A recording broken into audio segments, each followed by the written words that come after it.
Chapter 9, the next morning. Francis! I opened one eye. Francis, wake up and get down here. It was Dad's voice coming from the dented trumpet-shaped contraption that poked out of the wall just above my bed.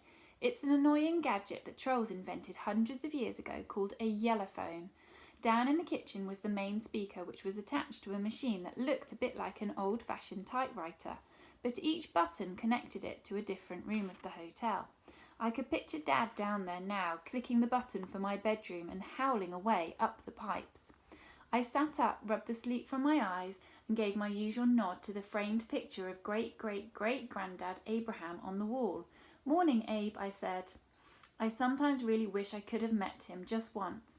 In the picture, Grandad Abraham is trekking through deep jungle, and there's a boy of about my age with green eyes and jet black hair standing next to him. I don't know who the kid is, but I wish it could have been me instead. I would have loved to have gone on adventures with good old Abe. I yawned and looked around my bedroom. It was just how I liked it. I can never find anything when things are tidy. But if my room is perfectly messy, I know exactly where everything is. My Ministry of Mutants comics go on the floor, my clothes are in a mound at the end of the bed, and Grandad Abraham's collection of the real-life adventures of Captain Plank books are piled up on the windowsill. Captain Calamitous Plank is a big celebrity in the magical world. He is an ancient goblin pirate, and if what Granny says is true, he was a good friend of Abe's back in the old days. I love reading about his swashbuckling quests. They're my favourite. I even have a poster of him above my fireplace. Oh, speaking of fireplaces, I glanced over at it. "Morning," I said. Nothing moved. "Don't worry, I don't spend my mornings talking to fireplaces. I'll explain." I reached out my hand and wriggled my fingers. Wakey, wakey. Slowly, the glowing coals at the bottom of the grate shifted and opened one eye. "Morning, matey," I said. "Who wants a treat?" The pile of coals uncurled and Hoggett, my pet pygmy soot dragon, leaped onto the bed. "Ha! I've been waiting for just the right moment to tell you about Hoggett. He might only be the size of a little dog, but Hoggett's the coolest pet in the world. Well, he is at the moment. One day when he finally breathes fire, he'll be the hottest pet in the world. Dad says I need to be patient, and Hoggett will become a proper little inferno one day." "Hello, boy," I said as Hoggett flopped over my lap and started purring. "Grrr," he moaned, looking up at me with wide eyes. He huffed a tiny smoke ring into the air, which was his way of saying, "Feed me." Suddenly I felt guilty. I'd only used the TREAT trick to get him out of his fireplace bed, and now I didn't have anything to give him. "Francis, now!" This time it was Mum's voice coming out of the yellophone. "You've slept in. The prince is due any minute. Come on, we'd better go, boy, before they put Granny on the yellophone." Hoggett wagged his tail at me, then jumped off the bed and onto the big squishy armchair. I quickly threw on some clothes from the laundry pile and glanced at myself in the mirror.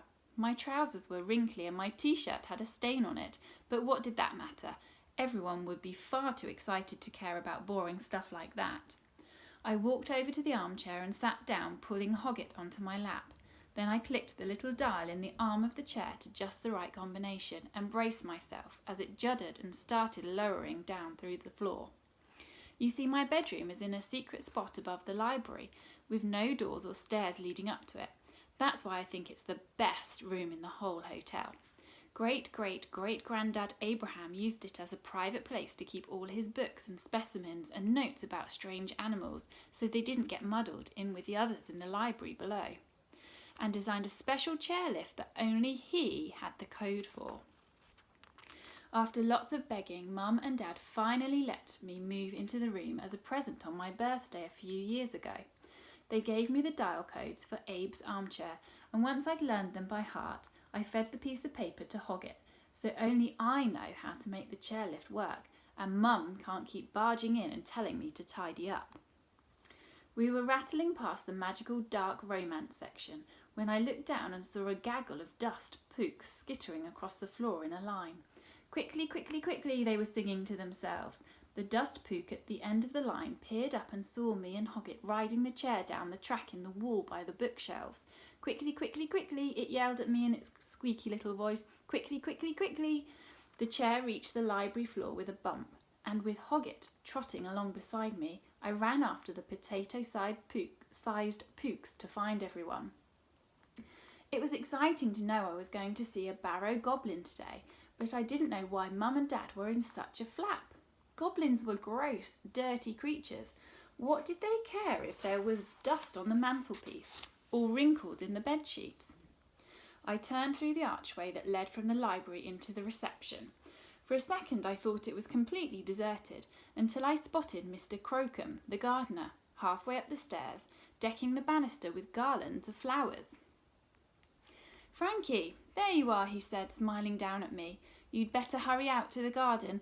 Everyone's there, and your mum and dad are in a bit of a panic." Horatio Crocombe hadn't been working for us very long.